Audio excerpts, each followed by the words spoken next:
Hi, everyone, and welcome to College of the North Atlantic Orientation Week 2020. My name is Lauren Brake, and I'll be your host this week for all of your orientation events. We put together this orientation to help you prepare and start the school year off right. We know that this can be a really stressful time, and we're hoping that this week provides some fun and laughter to get your semester started. With events such as yoga, paint night, and trivia, and some informative sessions around mental health and budgeting, there's something here for everybody. To start off, we have a message from our president, Liz Kidd, and what you can expect this year. Take it away, Liz. Hello CNA students, and welcome to the beginning of the fall 2020 semester. I hope you all had a fantastic summer. To those who are returning this year, welcome back. And I'd like you to join me in sending a big virtual welcome to our new students. So, are you ready, recharged, and raring to go for 2020 academic year? I know I am. We thank you for choosing CNA for your education. No matter how long you are with us, we will guide you through what will be some of the best experiences in your life. It is our commitment to help you be the greatest version of yourself.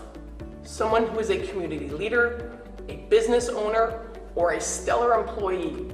It's up to you to discover your own potential, but it's on us to get you there.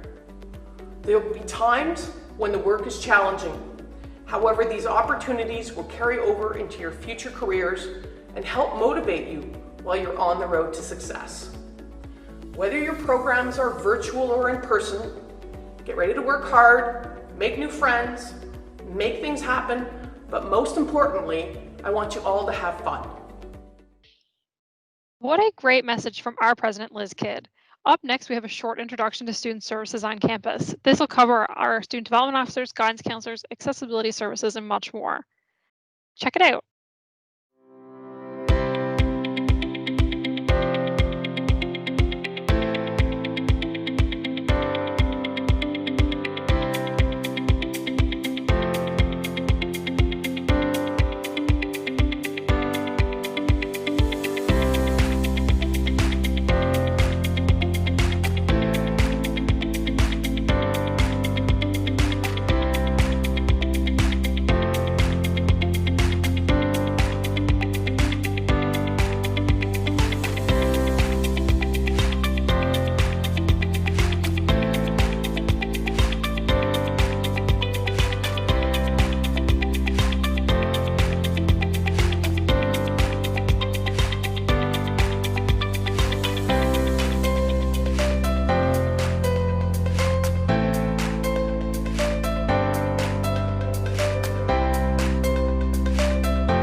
What an awesome introduction to student services. There'll be even more sessions later on this week with the guidance counseling team and with the 10,000 Coffees team on more things that we provide for our students. Up next, we have a presentation from the Canadian Revenue Agency on student benefits and credits. Check it out. Hi there, my name is Anne Marie, and I'm with the Outreach Program at the Canada Revenue Agency. I'm happy to be here today to talk to you about benefit and credits for students and other services available to you.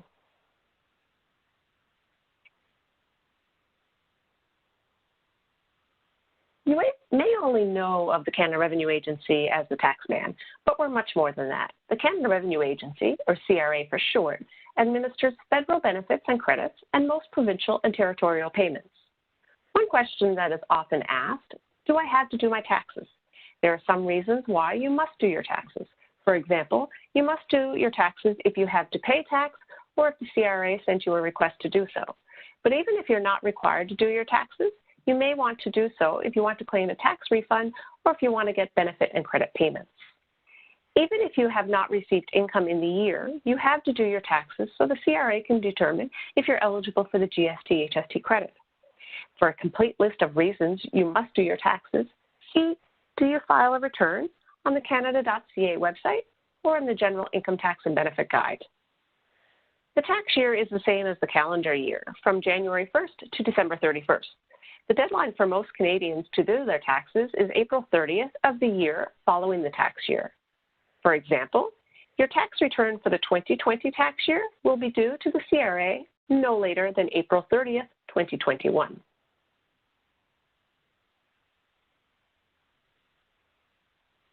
So we'll start by going over the GST/HST credit.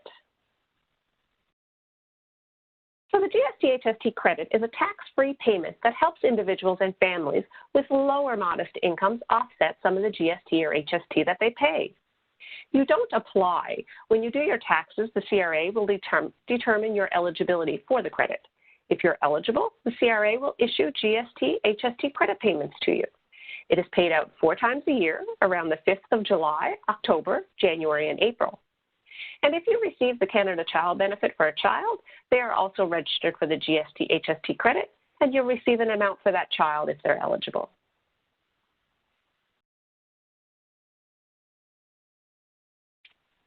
You may be eligible for the GST/HST credit if you're a resident of Canada and at least one of the following applies. You are 19 years of age or older before the month in which the CRA issued the payment. You have or previously had a spouse or common law partner, and you are or previously were a parent and live or lived with that child.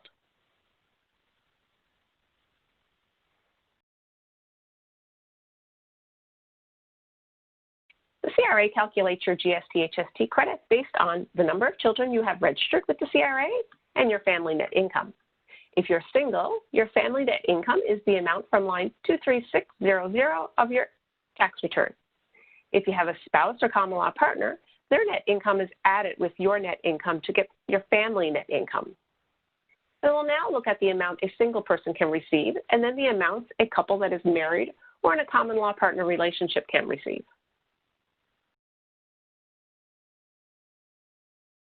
The amounts listed here show a single person's yearly GST/HST credit payment for 2020-2021 based on their family size and family net income in 2019. A single person can get up to $451 per year. In addition, you may receive provincial credits.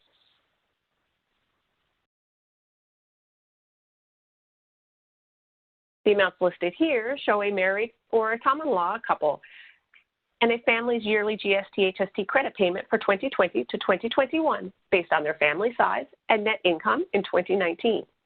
A couple without children can get up to $592 per year.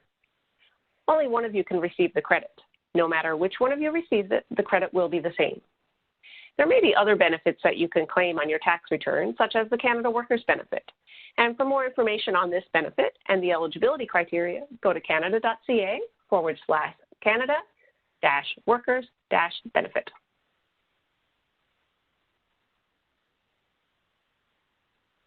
You may be eligible to claim some tax credits on your income tax return to reduce any income tax that you may have to pay. One of them is the tuition tax credit. If you don't need this tax credit to reduce your income to zero this year, you may be able to carry forward all or part of it to use in a future year. To calculate the tuition amount you can claim on your return, fill out Schedule 11, Tuition, Education, and Textbooks amounts. The amount you can claim on your return is generally 15% of the amount on your tax certificate you received from your educational institution. Depending on your province or territory of residence, you may also need to fill out a provincial and territorial tax and credit form.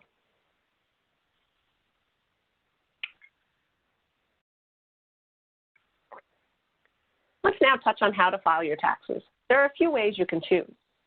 You can do your taxes online. This is the fastest and easiest way to do your taxes. You can use certified software or a web application found at canada.ca/netfile. The tax software guides you through the process of doing your taxes. It calculates everything for you and helps make sure you don't miss out on any benefits and credits you may be eligible for. You can download a tax package for your province or territory, fill out the forms, and mail them to the CRA. If you prefer, you can also fill out the forms on your computer before printing them. And to get a tax package, go to the website that you see on the screen at canada.ca/taxes-general-package. And if you're not comfortable doing your taxes by yourself, someone can do them for you. If you have a modest income and a simple tax situation, a volunteer from the Community Volunteer Income Tax Program can do your taxes for you for free. We will talk more about this program later in the presentation.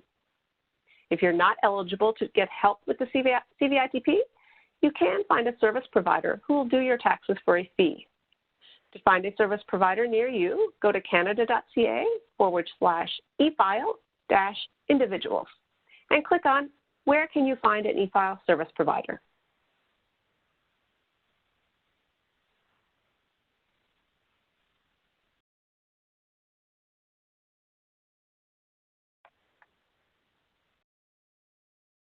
Once you've done your taxes for the first time and received your notice of assessment, you can sign up for CRA online service called My Account. With My Account, you can track your refund, view or change your return, check your benefit and credit payments, set up direct deposit, change your personal information, and so much more. It's an online service that is available at all times. For more information or to sign up, go to canada.ca/my-CRA-account. When you log into My Account for the first time, the first page you'll see is an overview page. This page is constantly evolving, but it should resemble what you see on your screen. CRA also has mobile apps that you can download to your mobile device, My Benefits CRA and My CRA. On the My CRA mobile app, you can securely view and update key portions of your tax and personal information, including signing up for direct deposit.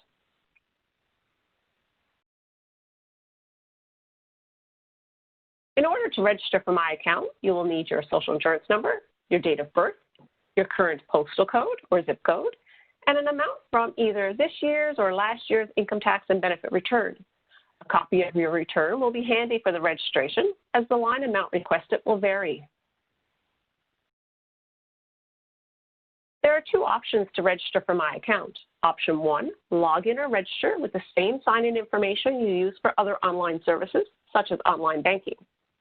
Your personal information and amount from your return will also be required for this option. Option 2, log in with your CRA user ID and password or register. Once you click on Register, personal information will be required, as mentioned earlier. You will need to have information from your tax return while you're completing the registration. You will then need to create a CRA user ID and password. Once you have completed the registration successfully, you'll immediately have limited access to some of your tax information in My Account. To gain full access to My Account, a CRA security code will be required. The CRA security code will be mailed to you after registration is complete.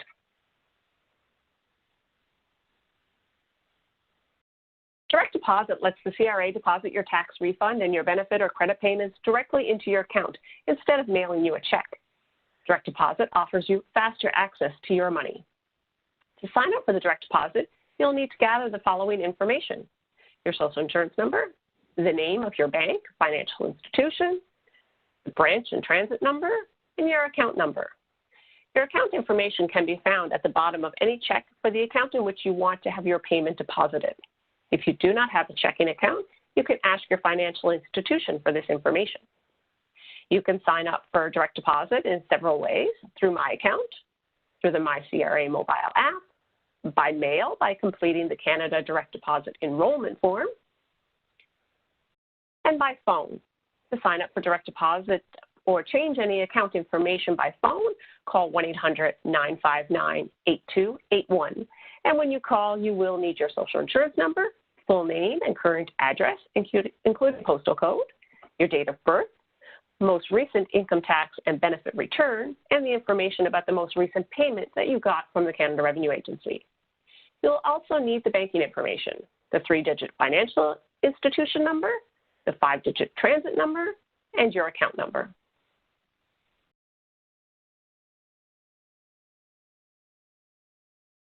It's important that you get your tax affairs right from the start.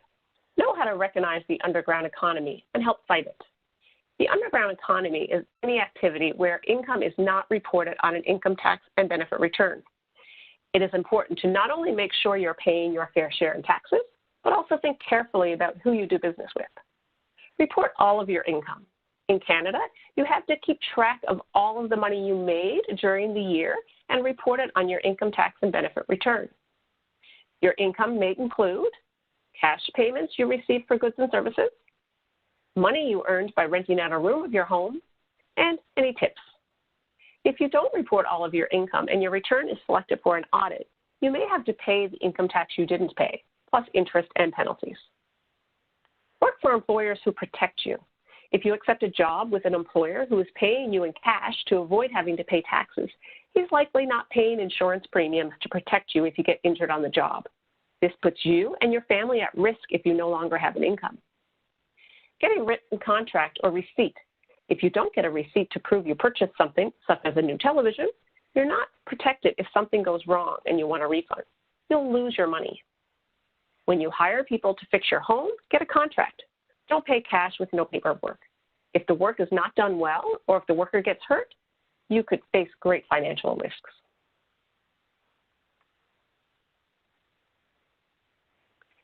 If you want to learn more about the tax system and how to do your taxes yourself, the CRA does offer a free online course that teaches you how to fill out an income tax and benefit return. You can access this course at the website listed on your screen at canada.ca/understanding-taxes.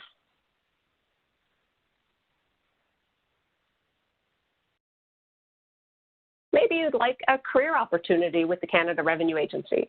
So at the CRA, our diverse and inclusive workplace fosters innovation and drives us to be a world-class tax and benefit administration. You can view job opportunities with the CRA on our website. There is a section specific to student and graduate hiring. To be eligible to work as a CRA student, you must be enrolled in a recognized academy institution, as a full-time secondary or post-secondary student, or enrolled on a part-time basis at an academic institution due to a disability. When you log into the CRA website for job opportunities, this is what you would see the screening page would look like.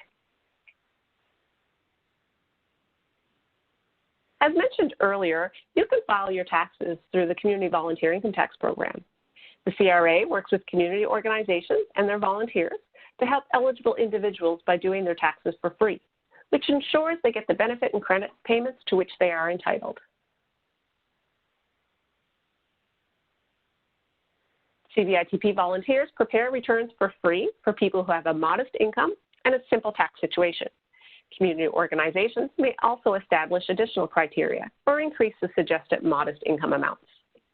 To be eligible for the CVITP, your total family income should be less than the amounts shown in the chart. So for one person, $35,000 or less, two people, $45,000 or less, three people, $47,500 or less. Any additional person in the family would be an additional $2,500 for each person. As well, you have to have a simple tax situation. So in general, your tax situation is simple if you have no income, or if your income comes from employment, pension, benefits such as employment insurance, social assistance, Canada Pension Plan, RRSPs, scholarships, fellowships, bursaries, or grants.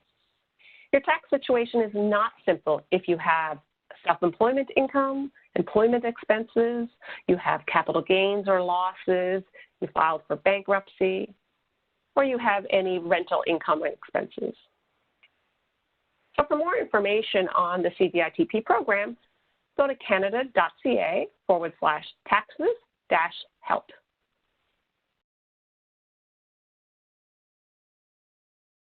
Maybe you want to volunteer and help people in your community. Volunteer with a community organization to help people by doing their taxes. With CVITP, you'll be helping thousands of people get the benefits and credits they're entitled to. Volunteers must register online at canada.ca/taxes-volunteer, must meet security requirements, and be approved to use e-file. In 2019, in Canada, over 2,800 community organizations and more than 16,500 volunteers filed over 765,000 income tax returns on behalf of eligible individuals. Maybe you know a community organization that would be interested in participating in the Community Volunteer Income Tax Program. The CRA is committed to supporting the CVITP and therefore will give you the tools necessary to participate. You'll have access to a network of CRA coordinators to guide and support you and your volunteers throughout the tax season. The CRA will provide you and your volunteers with training, free income tax preparation software, access to a toll-free dedicated telephone inquiries line exclusive to community organizations and volunteers participating in the program. When available, the CRA also donates its surplus computers to community organizations hosting volunteer clinics based on qualifying criteria. Your CRA coordinator can guide you through this process since there's a limited quantity available. The CRA also provides promotional products and services such as posters to help you recruit volunteers and to promote the date and location of your tax clinics in English, French, and many other languages, as well as promotion of the community organization's tax clinics on the CRA website. Volunteers are not expected to answer complex tax questions. If a volunteer needs information beyond the volunteer's expertise, they should refer the taxpayer to the website canada.ca/taxes-get-ready or to the individual inquiries line at 1-800-959-8281. So if you're interested in participating, how do you get started? It's very easy. So just go to canada.ca/taxes-volunteer as seen on your screen and register online. After you've filled out the registration form, CRA coordinator will contact you. They will help you get set up, answer your questions, and provide you with the tools and resources that you need.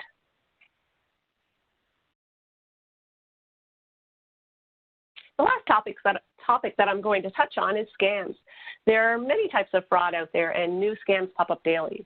Some of the most common scams include aggressive phone calls that threaten arrest unless you pay an amount, demands that you pay taxes in gift cards, prepaid credit cards, or Bitcoins, emails or text messages that ask you to claim a tax rebate by wire transfer or e-transfer, or emails with links that ask you to provide personal or financial information. These scams may insist that this personal information is needed so that you can receive a refund or a benefit payment.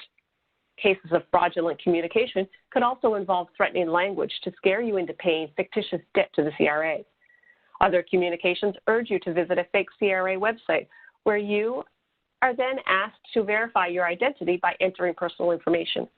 These are scams, and you should never respond to these fraudulent communications or click on any of the links provided. There are several reasons why the CRA may call you, but if you're not sure if it's really the CRA, here are some of the things to keep in mind. The CRA will never use aggressive or threatening language, ask for payment by prepaid credit card, gift cards such as iTunes, Home Depot, or Bitcoins, or ask for a tax rebate by wire transfer or e-transfer. They'll never ask you for information about your passport, your driver's license, or your health card, and they will never leave personal information on your voicemail or share your information with another person. Before giving money or personal information, verify the caller's authenticity.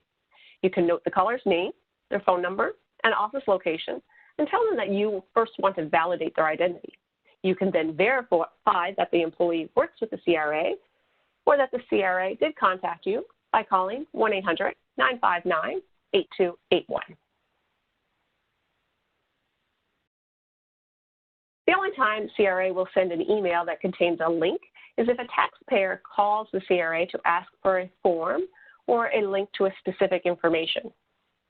CRA agent will send you the information to the taxpayer's email during that call. Emails from the CRA never ask for financial information such as a social insurance number, banking information, credit card number. Never include financial information such as an amount due or an amount owed. They'll never collect or distribute payments through Interact e-transfer and never ask you to click on a link to obtain a refund. And the CRA will never use text messages to communicate with you.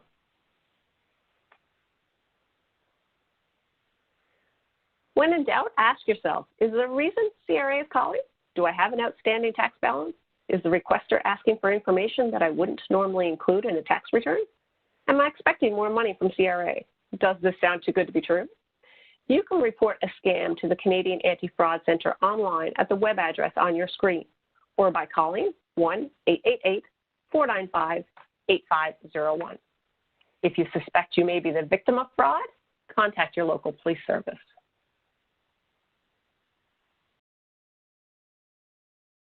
So that's the end of this presentation. I hope you found this information valuable.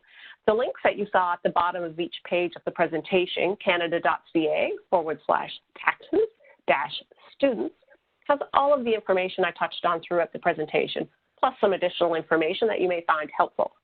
If you have any questions on benefit payments, you can contact CRA at 1-800-387-1193.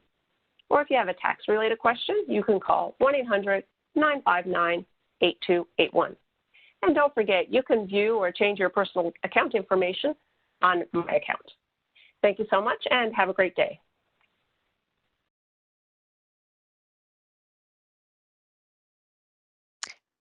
What a great presentation from the Canadian Revenue Agency. We really appreciate that they took the time to outline all the benefits and credits for our students. Up next, we have a presentation from RBC on building good student credit.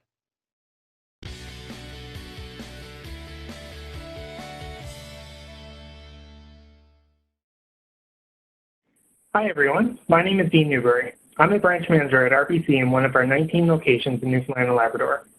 I'd like to take this time to welcome our College of the North Atlantic students.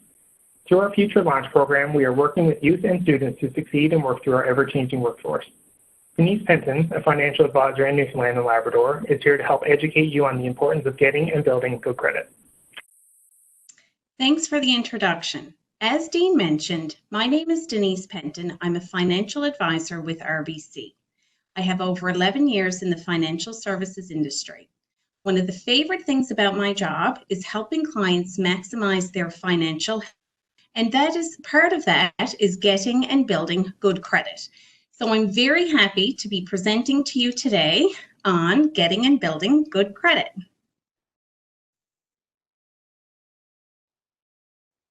The presentation is going to be broken into 3 parts. Part 1 is defining credit. Part 2 is getting credit, and part 3 is building good credit with good credit habits. So what exactly is credit? Credit is the ability of a customer to obtain goods or services before payment based on the trust that payment will be made in future. So essentially, credit is a way to borrow money. So who are the players when it comes to credit? First is the borrower. That is the person who is going to be borrowing someone else's money.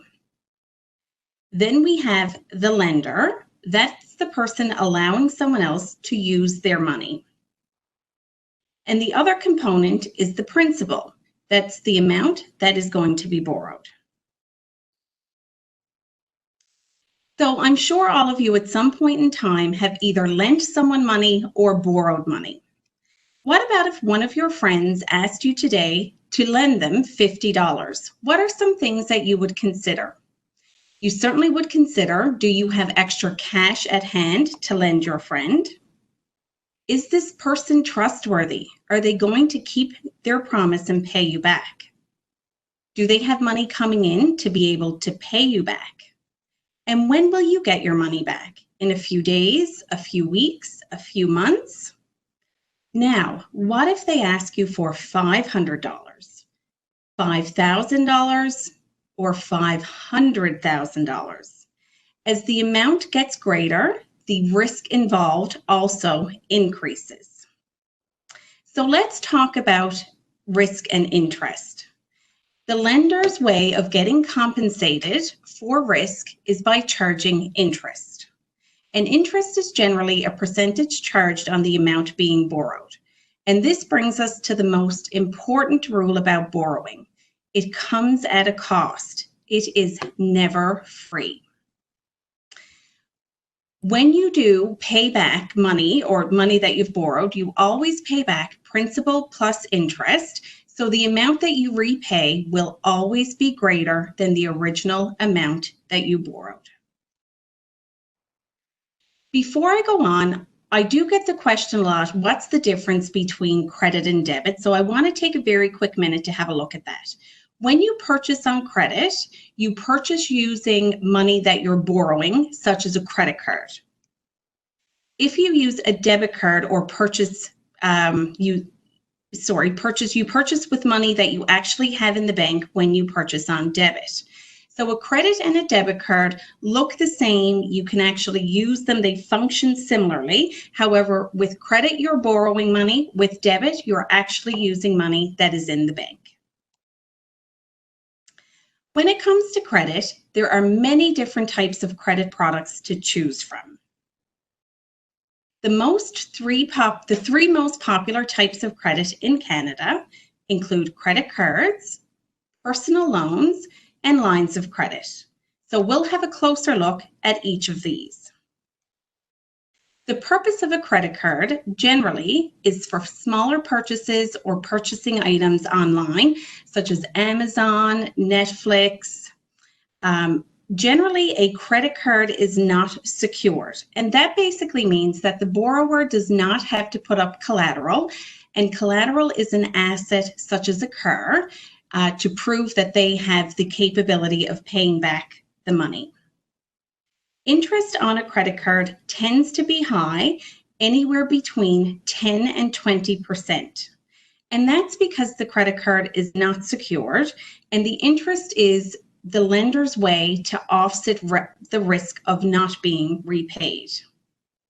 The term of a credit card, generally credit cards have a 2-year expiration, but a term is 1 year. Basically, you pay your annual fee each year for a credit card. And payments are generally monthly. The principal amount borrowed should be paid in full within 21 days of the purchase to avoid paying interest. So let's take a moment to have a quick peek at a credit card statement. And I want to show you the 3 most important parts of the credit card statement. And it's there on the screen circled in red down toward the bottom, 3 boxes. The first one is the new balance amount on your credit card. The second box is the minimum monthly payment amount. And the third box is your payment due date. It's very important that you understand that you need to look at this and make sure that you are paying at least the minimum on a monthly basis. But ideally, of course, pay it off in full if you can. So not all credit cards are the same. Credit cards oftentimes come with rewards and perks, and as you use them, you accumulate your rewards and perks. Some include cashback credit cards. So if you purchase at a grocery store or gas station, you may get 2% cashback and 1% for all other purchases.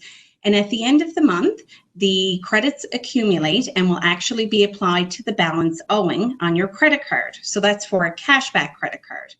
There are also rewards or reward points credit cards, and they can be used as you use your credit card. The reward points accumulate, and then you can use them to purchase merchandise, gift cards, or even use them for travel. Some credit cards offer extra travel insurance coverage, extended warranty on your purchases. Some credit cards have low or no annual fee. So there is a wide variety of credit cards out there. So if you are interested in getting a credit card, know what features would appeal to you and do a little bit of homework and research before you decide which one you wish to get. And interest rates may also vary as well. So that's definitely something important to look at. The next type of a credit product is known as a personal loan. And this is generally for major purchases for a longer term. And a great example would be a vehicle or a car loan. Generally, a vehicle loan would be secured, but not all personal loans are secured. It certainly depends on the circumstance.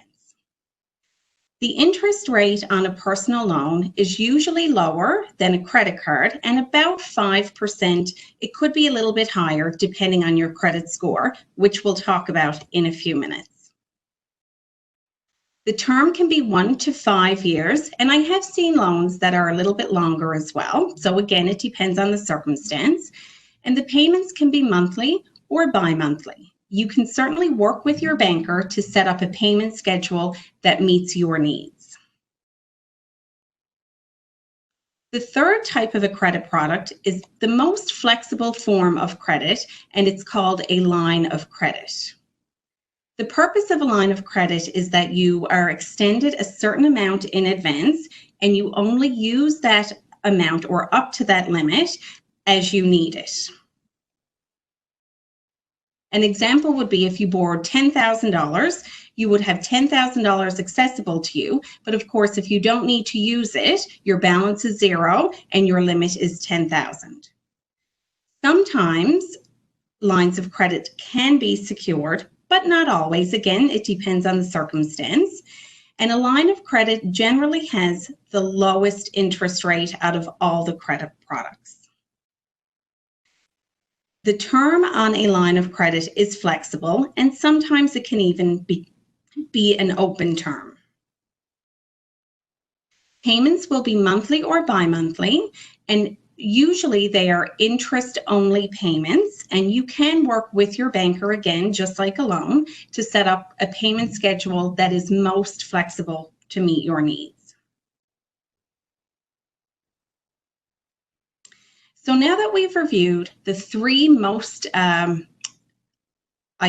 important or three main credit products in Canada, we'll have a look at how you can actually get credit. So why would someone need to get credit?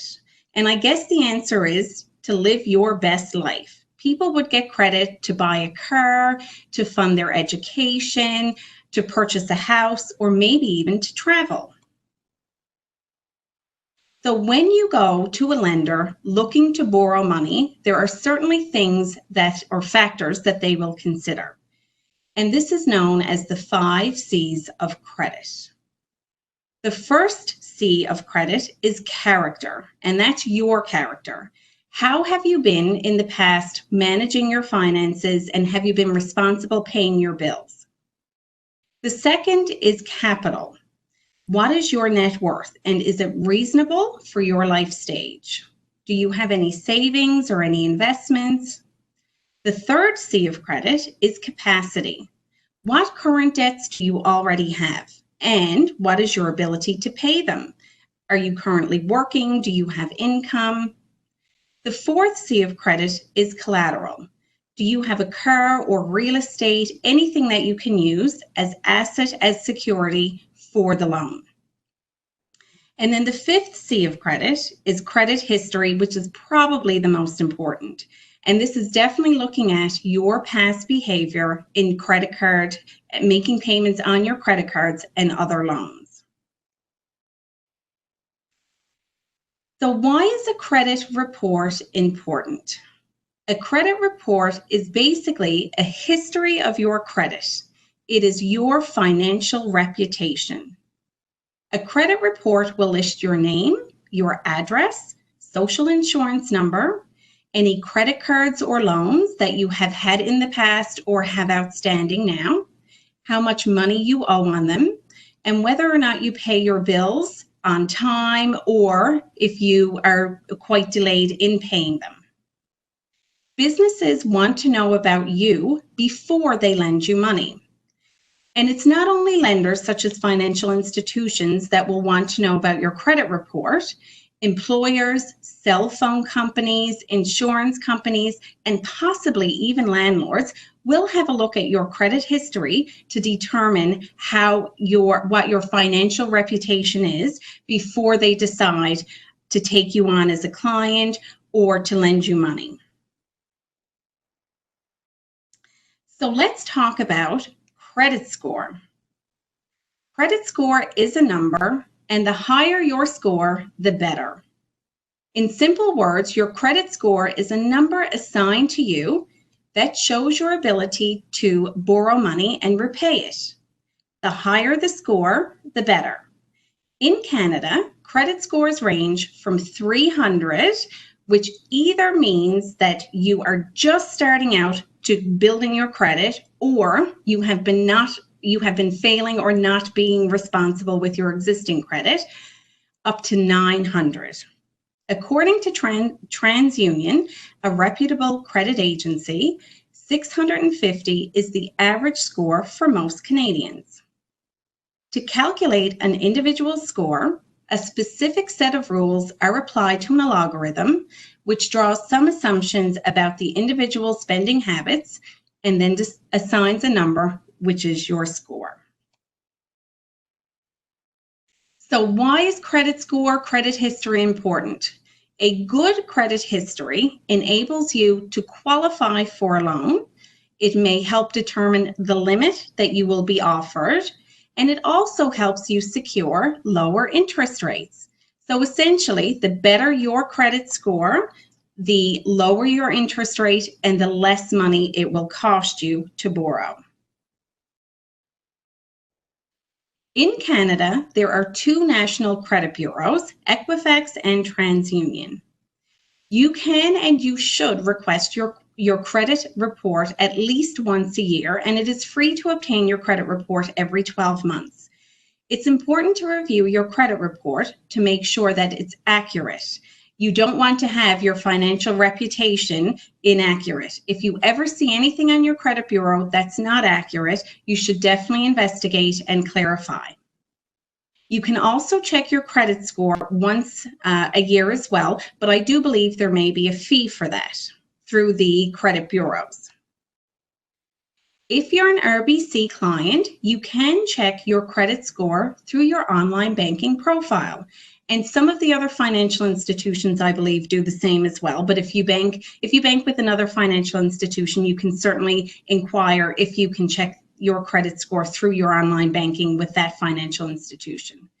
With RBC, when you log into your online banking, you go to My Services, and then in the right-hand margin, there's a View Your Credit Score, and you'll actually be able to review your TransUnion Credit Bureau.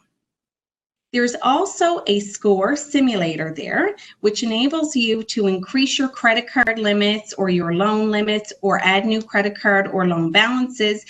And that way it shows how your credit score is affected by the additional credit. Very good tool.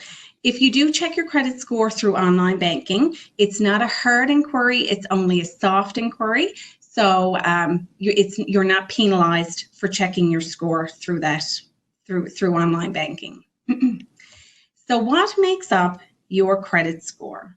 There are certainly a number of factors that make up your credit score, and the two most important are payment history and credit utilization. Payment history, of course, is whether or not you pay your bills on time.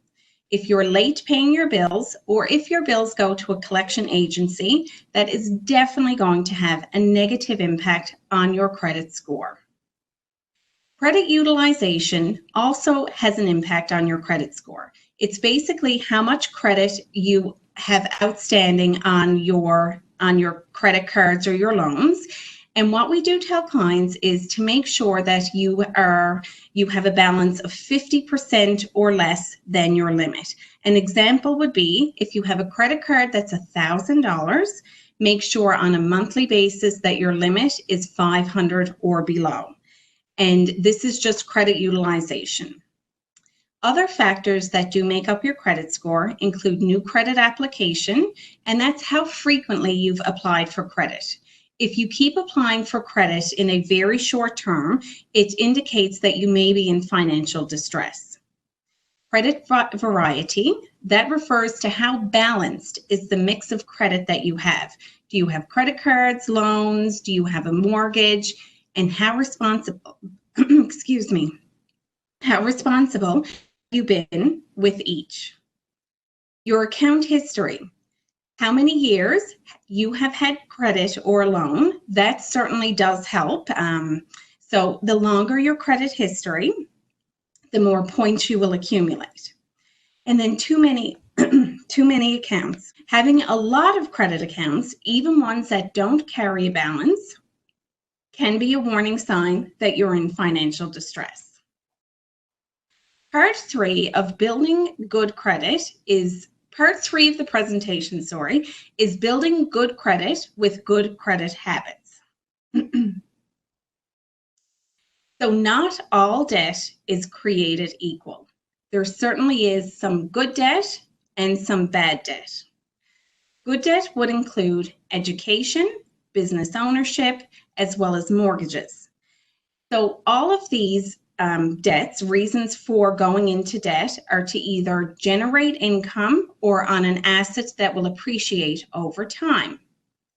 Bad debt would include consumer debt on credit cards, which has extremely high interest, getting cash advances, payday loans, so using money to purchase things that have no value. So what are some ways to build good credit with good habits? First of all, pay all your bills on time. Even if you have a dispute about a bill, pay the bill and then dispute it. Don't ever let a bill go to a collections agency. Reduce your debts and make sure you pay your highest interest debts, such as credit card, first. Don't just pay the monthly minimum, pay as much as you possibly can every month.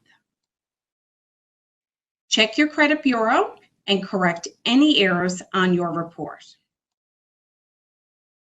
Use your credit card responsibly to build good credit. Don't use it for purchases that you don't really need or you can't afford to make. Start early and be patient. It does take time to build a good credit history.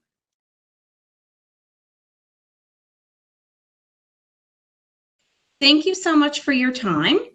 It certainly was a pleasure presenting to you. Again, my name is Denise.penton and my contact details are here on the screen. If you do have any questions pertaining to credit products or anything else with your banking or finances, certainly please feel free to reach out to me. I would enjoy hearing from you. Thank you so much. That was an awesome presentation from RBC on building good student credit. It's so important to start thinking about those things early and get ahead of the game. Up next, we have a presentation from College of the North Atlantic on our scholarships and awards. We give out so many scholarships every winter semester, and it's really important to start thinking about those things now. So stay tuned for that presentation and make sure to check your email for information about scholarships and award going forward. Hello, my name is Greg Mercer. I'm a provincial recruiter with the College of the North Atlantic. Today I'm going to be speaking with Sandra Lewis about scholarships and awards. Sandra, if you'd like to introduce yourself. Hi, I'm Sandra Lewis, and I'm the chairperson of the Provincial Awards Committee here at College of the North Atlantic.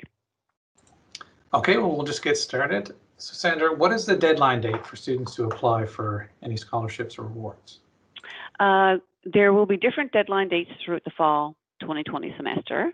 The deadline for scholarships and awards during the winter 2021 semester will be Sunday, January 17th. And as well, there will be different deadline dates for spring 2021. Okay, so what different types of awards are there that are available? We have a number of different types of awards, Greg. We have our Achievement Award, which is based on academic excellence, leadership, and community college involvement. We have our Scholarship Awards, which are based on academic excellence. We have our Bursaries, which is based on financial need and academic merit. And we have Distinction Awards, which is for a variety of qualities. Some examples could be, a passion for learning, demonstrated initiative, significant contribution to class, good work ethic, positive attitude, those types of qualities. So they would fall under our Distinction Awards. And we also have prizes, and this is an award given in recognition of performance in a particular subject area or task. Okay, so if students are curious, where can they find award information?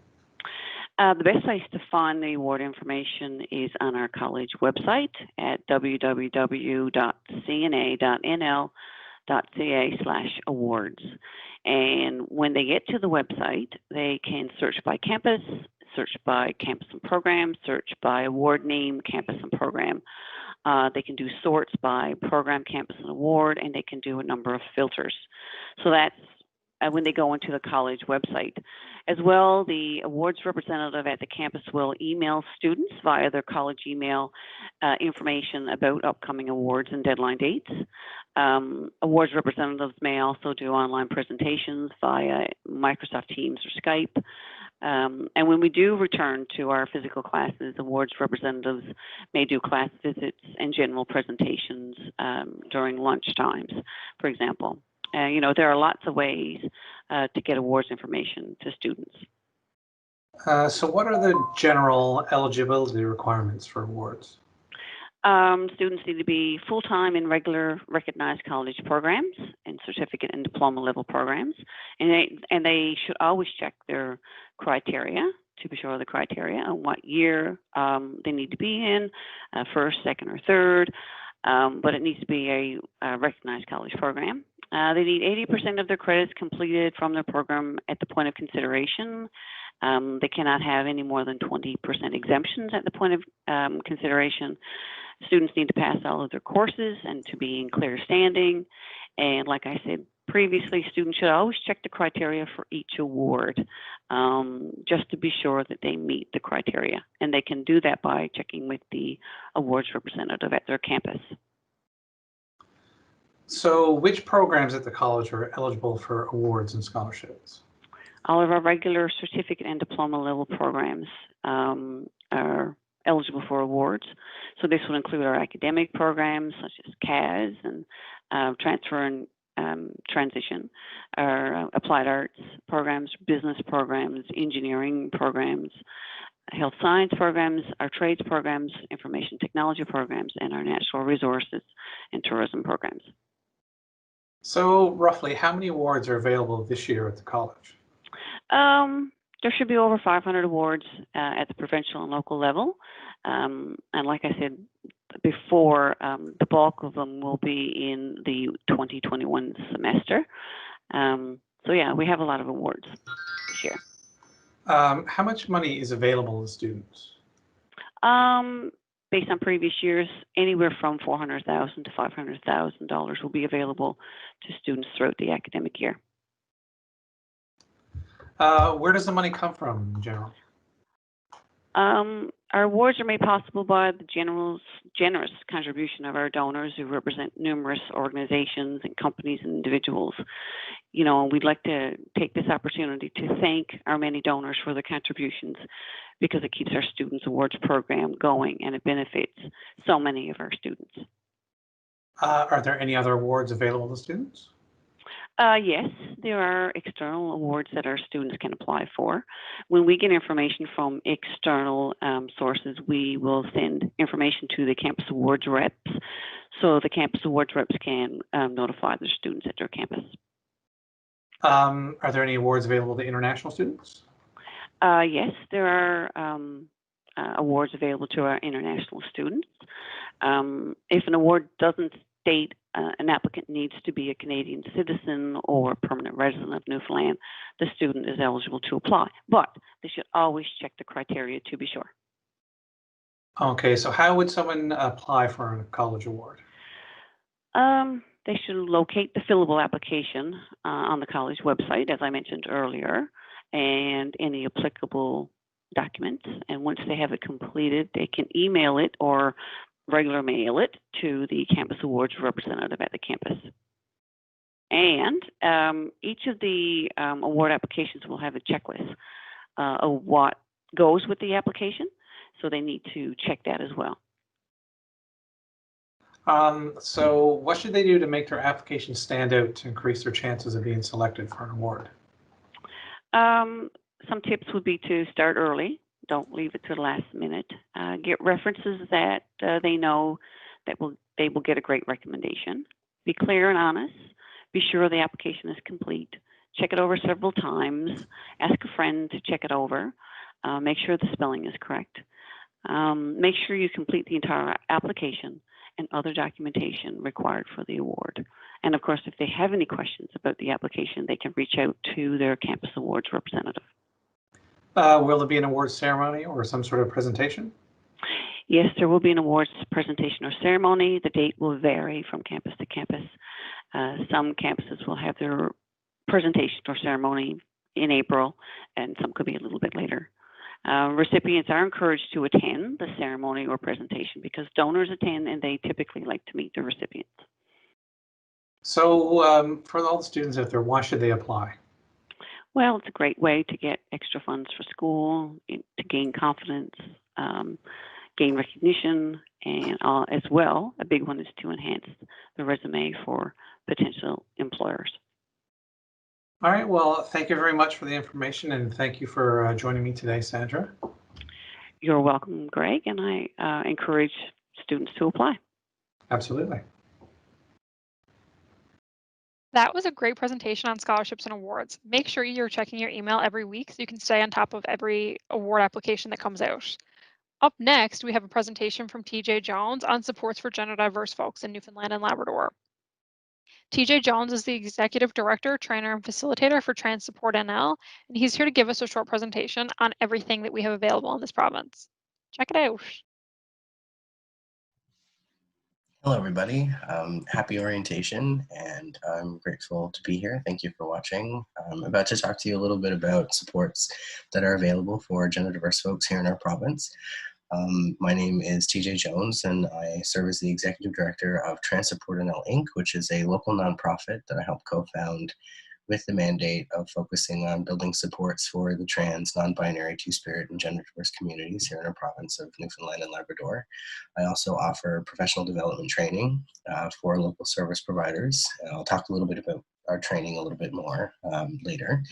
And I also help lead facilitate the trans youth group based out of St. John's when we're meeting in person, but right now we have virtual groups that are open across the province. And what that group is, it focuses on providing peer support for 12 to 18-year-olds as they navigate their own transitions or question their gender. Just gonna jump into the material here now. I do want to give Kona a thank you, CNA a thank you for inviting me to participate. I know that as a previous student, I guess something else that's worth mentioning is I am a recent graduate of the Business Management HR program. I just finished in May of 2020, well, this a couple months ago, really.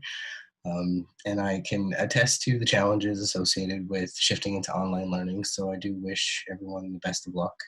But I do want to say a special thank you to CNA and the administration. They have been making attempts at trying to develop a more inclusive environment on campuses for trans and gender diverse folks. And again, as a trans person myself, I can really attest to their efforts and that it was a welcoming environment for me. There, as with most institutions, there are, still challenges that can be overcome, but CNA is definitely putting in some effort. And again, just to thank you for inviting me to participate in this and present some information on supports available. I think it's important to reflect too on the theme for this year for your orientation. Your future starts here. And I think it's important that all of us do our best to really ensure that this learning environment that is available to everyone. Now, granted, with COVID, everything's a bit different with it online. But once we do get back into the campus setting, it's important to understand and appreciate that post-secondary education institutions are where our futures can be developed and where they start. And it's important for all of us to do our part to ensure that it's a welcoming environment for everybody that's there and an environment where everybody feels they can bring their whole selves. So a little bit of an agenda in terms of what I'm going to go through today. I'll talk a little bit about TSNL, the organization that I help run. I'll run into some details about the community work that we do, or the community building work specifically that we do through the peer support groups and a camp that we help run as well with Echo Pond Summer Camps. I'll talk a little bit about the training that we offer. I was also thinking about providing just a wee snapshot, just a very brief snapshot of gender diversity training that we provide to service providers to give some folks a frame of reference if they don't have one. And then I'll talk a little bit about some resources that we have available as well through TSNL and across the province and across the country, actually. It's quite a comprehensive list. So a little bit about who we are. As I mentioned, it is a local organization, and we incorporated, in 2017, and I helped co-found the organization with a couple of colleagues of mine, Denise.penton and Dr. Julie Temple. Our operations are mostly volunteer-based. Everything that we do is usually from Julie's kitchen table, as is most nonprofit, I think, and important community work. And we're very small. It is just, currently it's just the three of us. Sarah's no longer with us, but we have a third director now who's working with us, Logan St. Croix. And it is just the three of us, and we do our best to accomplish what we can. We have our board, as I mentioned, we have our board meetings around Julie's table, and we're small, but we have big dreams, and we've been trying to work towards many different goals lately. And we've launched a new binder swap program recently that Logan's taking point on, and we're hoping to expand our training capacity, although again, pandemic times, things are a little bit different there. And we're just looking at really building a community network in terms of working with other nonprofit organizations that serve marginalized groups here in our province. And we're looking forward to some future partnerships that there'll be more information about in the next little while in the coming months.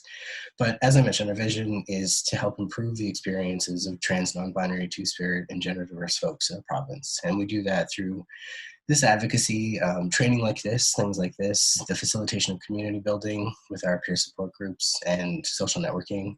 And again, as I mentioned, we also provide awareness and inclusion training for service providers. The service providers that we do focus our work on are in medicine, education, and in social services or community services. And that can be quite broad sometimes. A little bit more about the peer support groups that we operate. So it's been pretty fantastic, and over the last year or two, we've expanded our reach across the province somewhat. And I think this presentation is available to all campuses across the province, so welcome to everyone, and I will try and avoid the townie speak too much. But we do have our groups separated into three sections. So we have Western, where we have a parents group that's run by Jerry Lynn Curtis. We also have a trans adults group that's run by her son Blair. In Central, we have a parents group that's run by Rebecca, as well as her friend, I think, Michelle. And here in Eastern, we have a number of different groups, again, just reflected on the fact that we're here in town, and this is where we're able to do a lot of this work in person. But again, with pandemic times, things have expanded a little bit with the online capacity that we have. But here in St. John's, we have a parents group, a trans youth group that I facilitate, a gender creative kids play group that my colleague Logan facilitates, a trans adult group that Logan also facilitates, and then we have a two-spirit group that's a recent development in the last couple of months, and that's been done in partnership with First Light. Just a bit of specifics, I suppose. The parents group, and I think this is relevant for pretty much across the board. For administration, if you're watching, you can direct your students to send their parents to these groups, or your students themselves to the adult groups.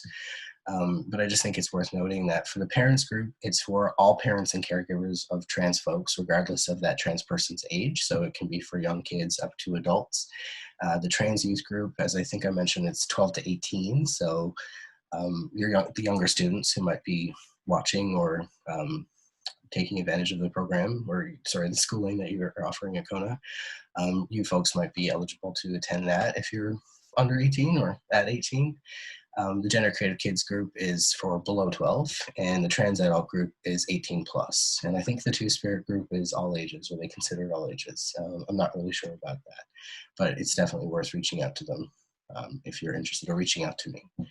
The Trans Adult group in Western, I think their age cap is 17 plus. So again, you can reach out to us at TSNL and we can direct you, or you can find them on our Facebook page. So a little bit about Camp Rainbow. I have to keep moving this little camera window. But a little bit about Camp Rainbow. It's a 3-day overnight camp that we've developed in partnership with Ecopon Summer Camps. And the goal is to just create space for trans, non-binary, two-spirit, and gender diverse youth to feel safe and exist together, essentially to just have time away from potential stressors that they may be experiencing in their lives or situations at home. Not all families are fully supportive. Things of that nature. So it's just a way to create a camp environment where they don't have to worry about that gender aspect being a potential issue. And we create that space by ensuring that the majority of our mentor counselors, well, actually, sorry, all of our mentor counselors are trans themselves or trans identified. And we do have EcoPond summer camp staff that are there as well to help with the facilitation of the camp itself. But it's a really, really great space, and I've been involved with it for the last 3 years. Well, we were supposed to have our 4th year this past year, but as you can imagine, COVID has changed things a little bit.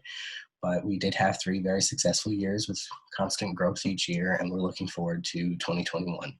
We're also open if anybody watching identifies as trans, non-binary, two-spirit, or gender diverse and would be interested in joining us for Camp 2021, please feel free to reach out.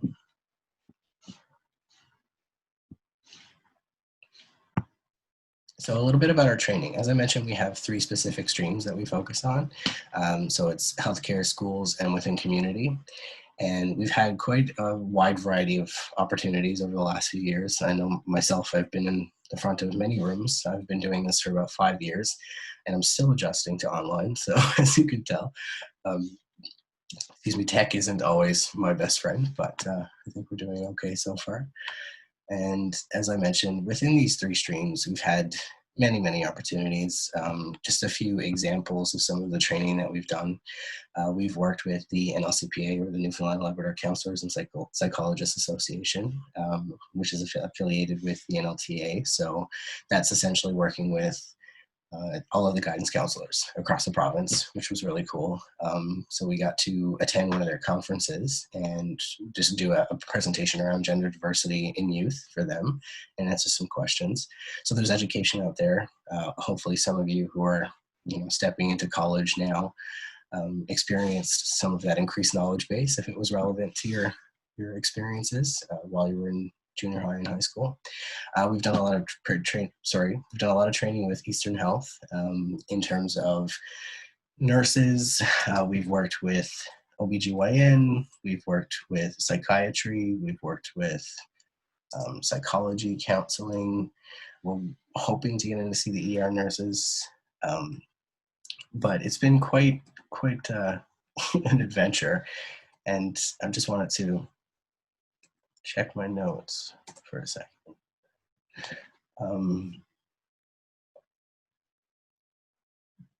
And also relevant, I think, too, is we've done quite a bit of work with MUN. And I think that hopefully the goal there in working with MUN is to expand, I guess, education knowledge. So in terms of like educators themselves and what they're learning, and social workers and med students before they're practicing medicine and those sorts of things. We've worked with the School of Social Work, Student Life, different elements of Eastern Health Exec. We had a partnership with the Office of the Child and Youth Advocate, so essentially educating them on gender diversity and how they can better support trans youth. We did training with Waypoints. We've done training with the NLESD. And again, so hopefully that was reflected similarly with the NLCPA in terms of what folks were experiencing in junior high and high school. It's just slowly sort of trying to get the knowledge out there for folks and to better be able to support their trans students.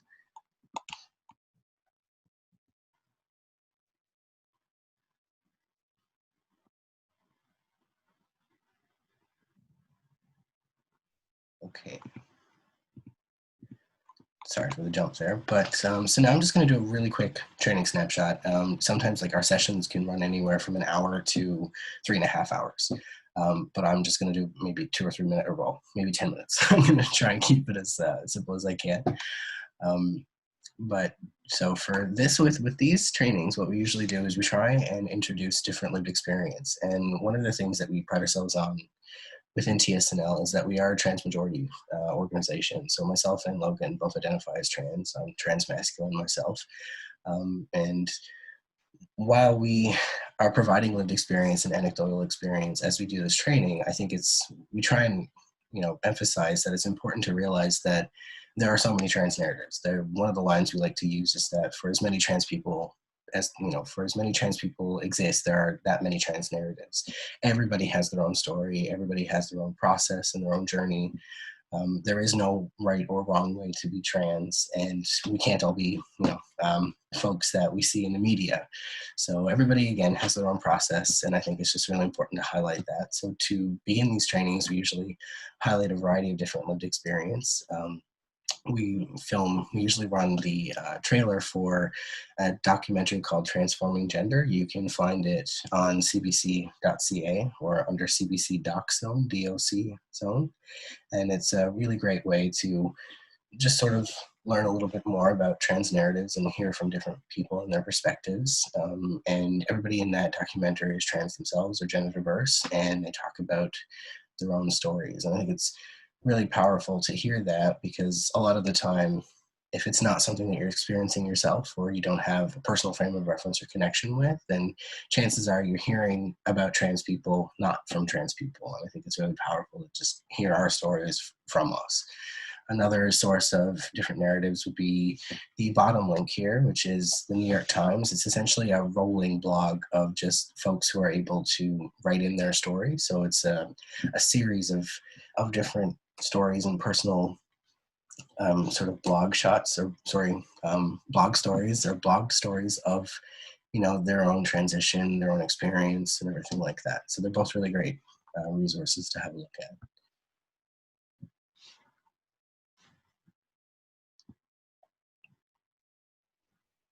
It's a bit of a lag in my slides. There we go.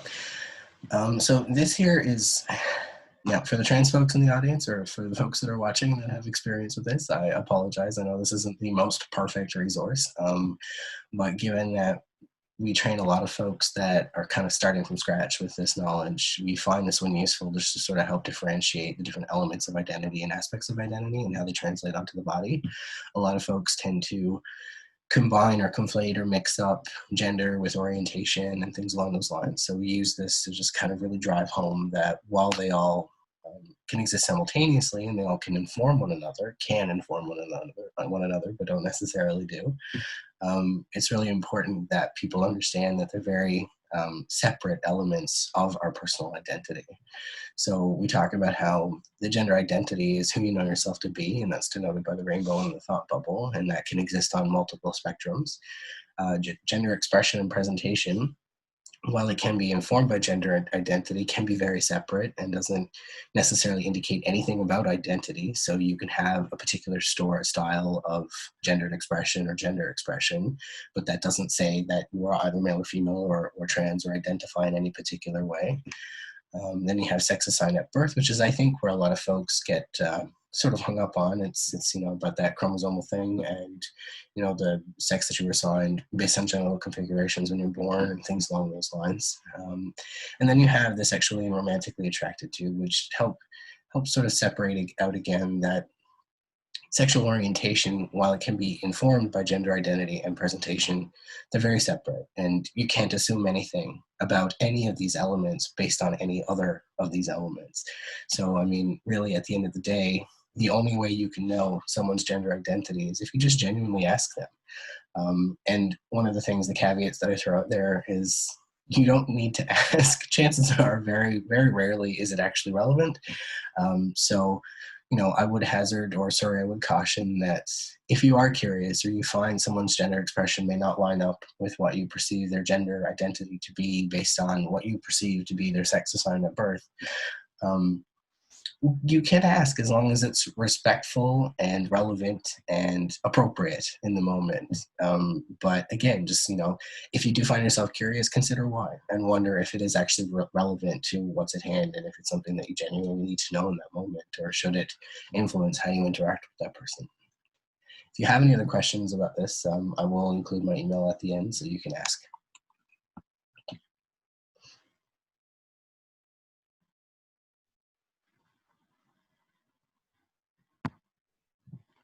I'm hoping that there we go. So some common terminology that comes up in this conversation.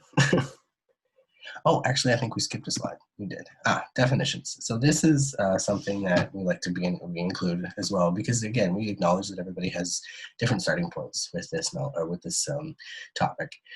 So one of the things that we do like to define is transgender and cisgender. So a lot of folks, I mean, this is a lot more common in today's, conversation and discourse. We see a lot more about gender diversity happening in the media and things along those lines, particularly for the unfortunate folks in the States who have some very challenging legislation and people in power to deal with. But we do define transgender as a term to describe a person whose identity differs from what the sex that they were assigned at birth. So like myself, I was assigned female at birth and I did not identify with that. So I sought out medical interventions to reflect that. So, here we are, deeper voice, facial hair, that sort of thing. And again, not everybody seeks out medical interventions, and that's not for everyone. And as I mentioned before, there are as many trans narratives as there are trans people. So mine is not the only story that exists. But for the term cisgender, it was developed to sort of get away from the problematic approach of looking at trans people and then normal people. So in developing a term for folks that do actually identify with the sex that they were assigned at birth, as opposed to using, again, as I said, normal people versus trans people, it helps sort of depathologize the approach to trans people and others them less, and makes it less of a comparison point, or kind of lessens the highlighting of trans people as different or as abnormal. Gender diverse is a term to describe, usually used to talk about children, but it's a term to describe a child who expresses their gender differently from how others may expect. So again, that's just different mannerisms, personality traits, things that we tend to stereotype based on gender. Two-spirit is a more complex term used by some Indigenous folks to describe gender, sexuality, spiritual identities, and or social roles. Now, it's important to reflect or to appreciate that this is a contemporary umbrella term, and it does not capture the variations among different cultures. So within different tribes and different groups and different Indigenous groups, folks, they may have different terms to reflect those different aspects of their gender, sexuality, and spirituality.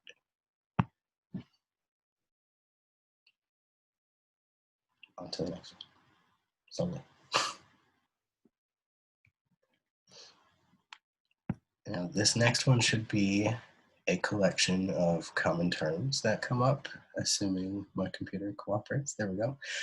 So these are just some of the common terms that come up in this conversation when we're talking about gender diversity. So we have, up at the top, we have different things in terms of like roles and scripts, stereotypes, things like that. We talked a little bit about presentation and expression. I think there's a lot around the conversation of gender expectations that are enforced by roles and scripts. So, folks are assigned this gender at birth or assigned a sex at birth, and based on that, there are expectations about how they can behave and who they can be and how they can interact with other people. And I think that the gender diversity and trans conversation really helps sort of look at that in a different way and gets people to challenge those, because it's those stereotypes, expectations, and scripts that really tend to exist behind what is considered transphobia, I think. And I mean, again, I should have thrown out the caveat there that everything I say only really reflects my personal opinion. I can't speak for all trans people everywhere. But I think it's important that, when we start challenging the ideas that we have about those expectations and scripts, that's when we can really just embrace the fact that gender diversity is a natural part of human diversity. And we don't need people to exist in these boxes for us to feel comfortable in terms of how we can interact with them. Gender markers are just that letter that gets put on your birth certificate that follows you for the rest of forever. We talked about two-spirit. Intersex is more of a physiological thing where there can be what they, medical professionals deem ambiguous genitalia, but it's a combination of chromosomes that can lead to different secondary sex characteristics. Identity we spoke about. Agender is someone a person who identifies as a gender could identify with having no gender. So just a is that prefix that's used in Latin to talk about without. Androgynous is kind of it's out of favor a little bit. It's not spoken about or used as much nowadays, but that just reflects, having no real presentation or expression that depicts either end of the binary spectrum, male or female. Transition comes up a lot, and I've even spoken about that myself here today. And there are two elements to that. So there's social transition, which is, again, the name, perhaps the presentation, certain elements of body, like in terms of your haircut, the clothes you may wear, those sorts of things, your pronouns.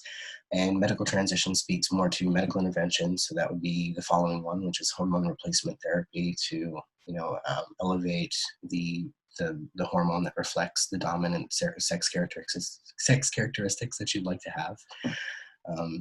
And also transition-related surgery, which is the next one. So that would be different body surgeries to get the body to align with who we know ourselves to be.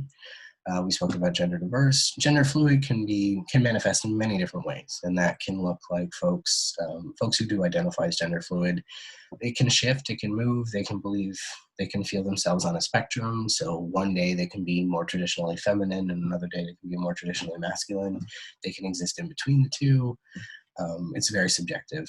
Genderqueer is also pretty subjective too, and I myself identify as genderqueer, but to me that just speaks to somebody who likes to challenge the expectations and paradigms, I guess, associated with gender and gender roles. Transfeminine and transmasculine, to me, what they denote is they talk about transitioning towards something. So a transfeminine person is somebody who's transitioning towards femininity. And a transmasculine person like myself is someone who transitioned towards masculinity. I just use that language to help position it for people, because sometimes folks get a little confused about what it means in terms of where people are ending up or endeavoring to go, I guess, in their gender journeys. And non-binary is something that has been talked about a lot more lately. Just as recently as 2015, there was a study done in the States, one of the largest ones, save for one that's being conducted currently in Canada. But a third of folks in that study identified as non-binary, and I think that that's something that we need to all be a little bit more aware of. And it does sort of challenge the idea of that gender binary where there's only male and only female. And a lot of non-binary folks, but not all, and a lot of non-binary folks may use they as a pronoun, which has gained a lot more traction in society these days. I mean, Merriam-Webster says we can do it, so I think that's fair. We need to get over some of the challenges associated with using they as a singular pronoun.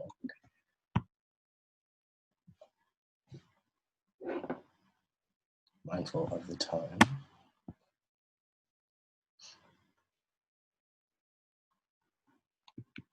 Okay, so in our training, I'm not going to go into this slide too far, but in our training, we try to demystify a lot of the common myths that exist around trans folks. These are common that we hear all the time.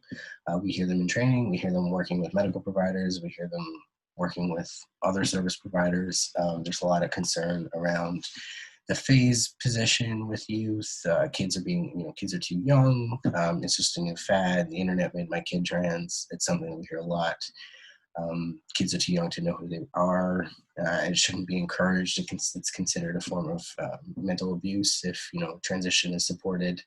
And I think that while this stuff is relevant in other sort of arenas, it's a little less relevant here, but it is something that does guide a lot of our training. So we look at any relevant myths that may come up in the particular service provision that, in terms of the service providers that we're working with, and try and demystify them and challenge them a little bit and back that with research. Speaking of,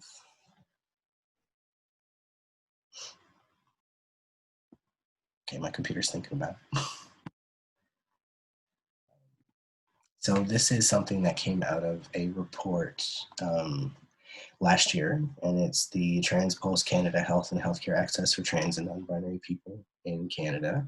And what this does is it just reflects some self-identified mental health concerns and considerations that folks within this population are experiencing. So, people talk about, 56% rated their mental health as fair or poor. Almost a third of folks had considered suicide. And then I think what also is worth considering too, and this is probably relevant maybe to the school context, but there is an avoidance of public spaces for fear of harassment or outing. And I know that a lot of the time, you know, the conversation can come up about bathrooms and things like that, but consider if you're a person who the physical space around you has no safe space for you to go to do a natural bodily thing that we all need, especially when we're at school for 8 hours a day. And I mean, admittedly, it's a bit different now studying from home, but again, moving back into the classroom setting or into the campus setting, I mean, that sort of physical space is really important. And when the world around you says that it's not safe for you to be there, you know, it means that you're missing out on things and that things are not as accessible or readily accessible to you in terms of even just your education. So all of those sorts of things I think are worth having a look at. And the numbers of experienced violence or harassment, I think, are also very saddening as well. Almost 70% experienced verbal harassment in the last 5 years, over a third physical intimidation, 42% had experienced sexual harassment, and a quarter had experienced sexual assault. And I think those are really important numbers to reflect on, to know the kinds of physical spaces that people are encountering when they're going out into the world as gender diverse or trans. So these are all things that as a school community we can challenge and sort of create a safer space and call folks out a little bit better, call them in perhaps, you know. This is another study. This one was done, if my computer catches up.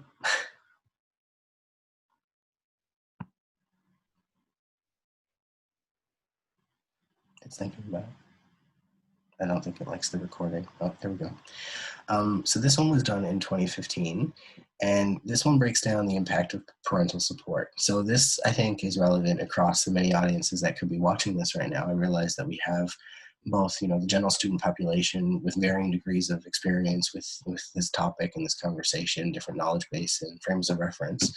We have trans students who may also be watching this. And can attest to this, and this is your own personal experience or could be your own personal experience. And then we also have the administration, I think, which is important for you folks to pay attention to the kinds of experiences and lived experiences that potentially trans students could be bringing into your campus or into your environment. So, you know, just sort of unpack that and apply it how it fits for you. But when you look at the differences in terms of, you know, supportive parental roles in your life, it's pretty impactful what difference that can make. You know, when you look at what it is to have support at home versus not having support at home, and what that could mean for the support that you may need elsewhere. So again, unpack it as you will and apply it as you will, but I think it's quite relevant to consider that, you know, when your parents aren't supportive, 3/4 of the youth that were involved in this study listed depressive symptoms.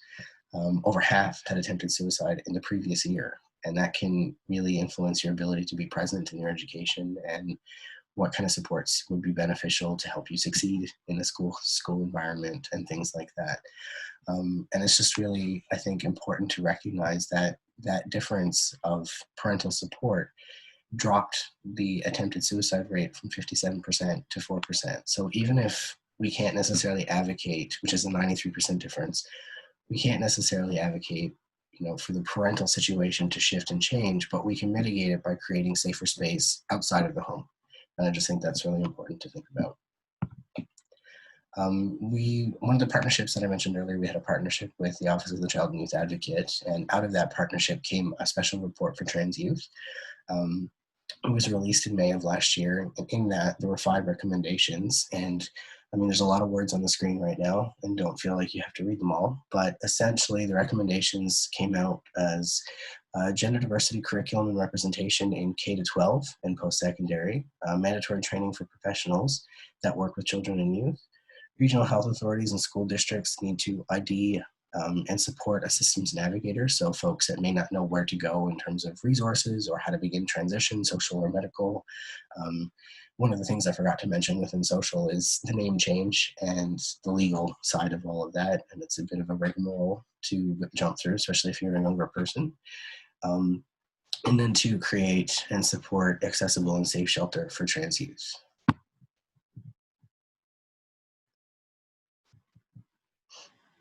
The next slide, we'll talk a little bit about medical transition in Newfoundland and Labrador.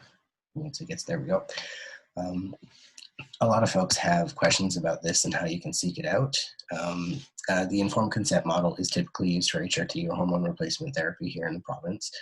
And our list of covered surgeries was expanded last year. Thanks to the advocacy of lots of folks here in the province, Gemma Hickey and Blair Curtis, as well as Dr. Mary Lynn Sinnott. The three of them have done a lot of work in terms of gaining access to things for us, for this community here in the province.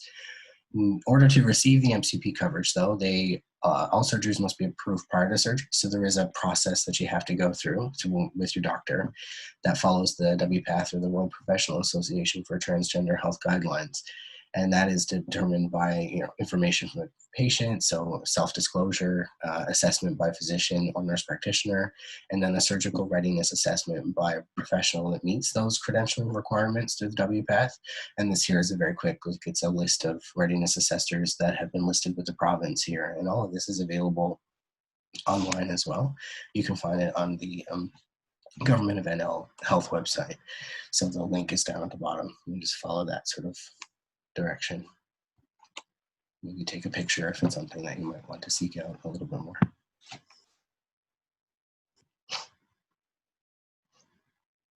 So these are just a list of additional resources that are available. There's the link there for the special report on trans youth through the Office of the Child and Youth Advocate, the link for transition-related surgery, more information about WPATH and our Canadian version of that, the Canadian Professional Association for Trans Health. There's also the Transgender Professional Association for Trans Health. It's quite a network. That one is specifically for trans service providers themselves. Gender Creative Kids Canada has a lot of resources for younger folks. Gender Spectrum also has resources for younger folks. Transcare BC has a lot of really great modules in terms of gender diversity awareness. You can take some of their training modules, or you can have a look at their resources.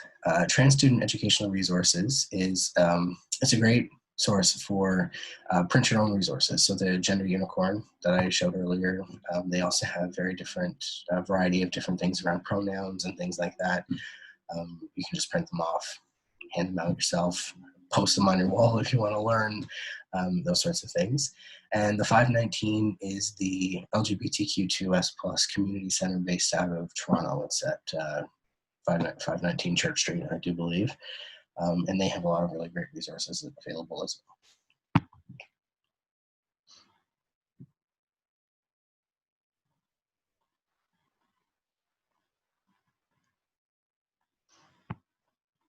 I think that is all for me. I'll leave this post or this slide up for a second if folks wanted to take any pictures. But if you do have any questions about anything related to this topic, about any of our services, please feel free to reach out. We also have a website up now that was just launched actually a couple of weeks ago. You can find us at tsnl.org. We have a lot about our peer support groups and how to get in touch with all of those different groups across the province. We have the schedule for upcoming peer support groups as well. We also have a training request form available there. We talk a little bit about the different styles and types of training that we provide, and a form where you can fill it in and request our services if it's something that you think would be beneficial if you work with other organizations or for any of the administration watching. You can find us on Facebook as well at tsnl.umbrella. Excuse me, and we're all very open and willing and wanting to have this conversation with folks just to support people's learning so that they can help improve the environments around them. And that's it. I do thank you for watching, and I appreciate your time, and hopefully you learned some things. But it's a very broad topic, and there is very much a lot to learn. But I'll leave the references and links up in case folks want to, again, take a picture of this to look any of those studies up. But they're really, really great resources. And the Transforming Gender documentary is down on the bottom, the second one from the bottom as well, in case you wanted to watch that. It's about 45 minutes long, would recommend. But I do want to thank you again for your time, and I hope that 2020 serves you well and the fall semester goes well. And best of luck with all of the online and the transitioning there and how that works. But hopefully everything goes well, and take care. And feel free, again, to reach out if you have any questions. Take care, everyone. What a great message. Up next, we have a presentation on drinking and driving. This is Brandon Chase's story on his experience with drinking and driving and the dangers that are out there for everyone.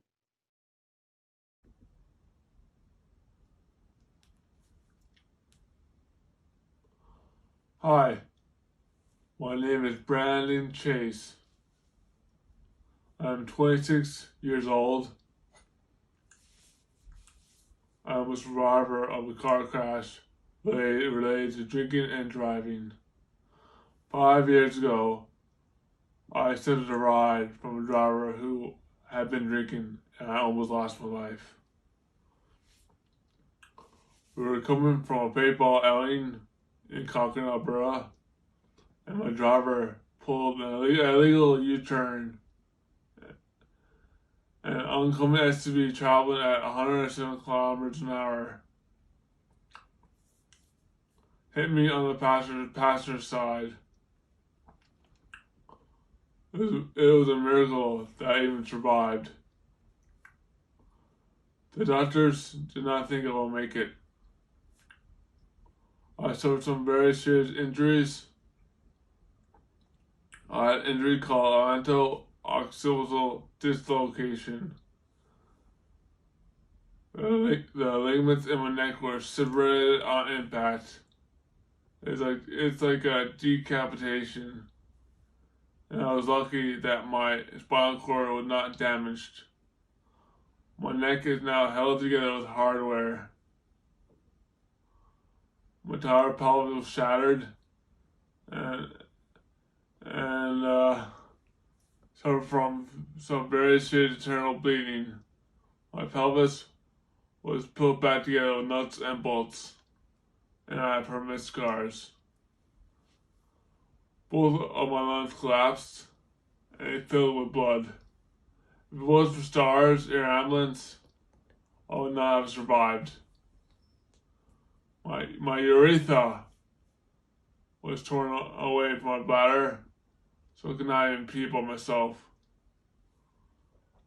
I also suffered a traumatic brain injury and have been left with permanent brain damage because of this.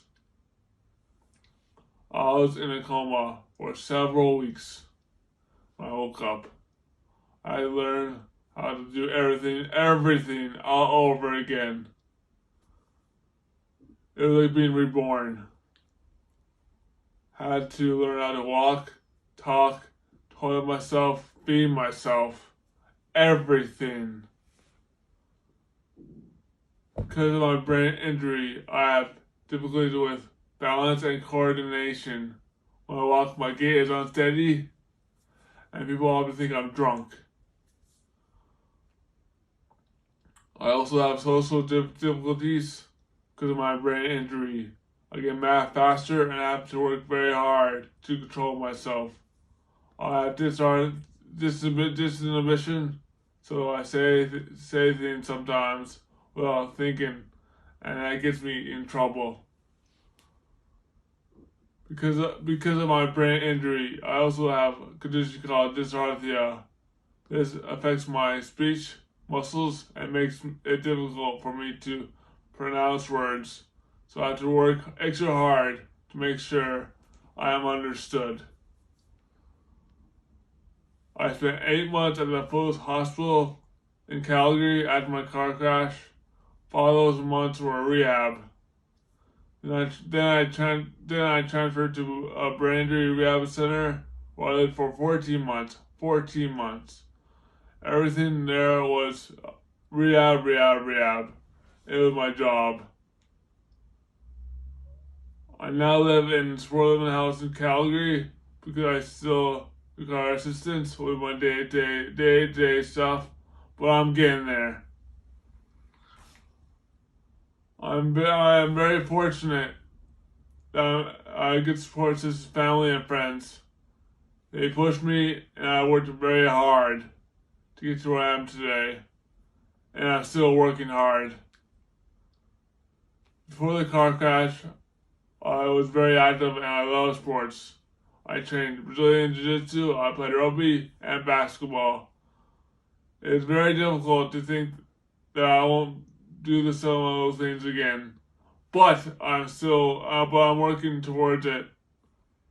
I learned that nothing is impossible. That I have to keep working and stay positive. This is true for you too. Keep your eye on your goals and do the work. You'll get there. Please don't drink and drive, and always be careful of who you get a ride with. Thank you guys for the opportunity to speak to you, and thank you for taking the time to listen. All right, everyone, that brings us to the end of our live stream today. Make sure you check back in at 7:30 in Newfoundland and 6:30 in Labrador for our yoga session tonight with Namaste Studios in Corner Brook. We'll see you then.